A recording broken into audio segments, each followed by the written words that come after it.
પાઠ પહેલો છે વનસ્પતિમાં પોષણ. એમાં આજે આપણે 1.2 ની પ્રવૃત્તિ કરવાના છીએ. તેમાં છે પ્રવૃત્તિનું નામ છે કે વાસી બ્રેડ પર ફૂગની હાજરી તપાસવી. તેમાં આપણે કઈ કઈ વસ્તુની જરૂર પડશે? 2 થી 3 સ્લાઇસ બ્રેડના, સૂક્ષ્મદર્શક કાચ, પાણી.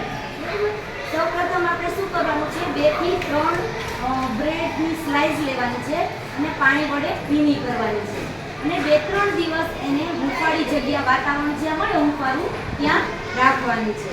2-3 દિવસ બાદ તમે જોવા મળશે કે બ્રેડ પર સફેદ તાતણા રૂ જેવા જોવા મળે છે. જોવા મળે છે ને સફેદ તાતણા, તેમજ બદામી અને કાળા લીલાશ પડતા ધબ્બા જોવા મળે છે.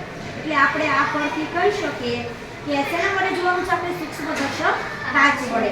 તો એના પરથી આપણે કહી શકીએ કે વાસી બ્રેડમાં ફૂગની હાજરી જોવા મળે છે.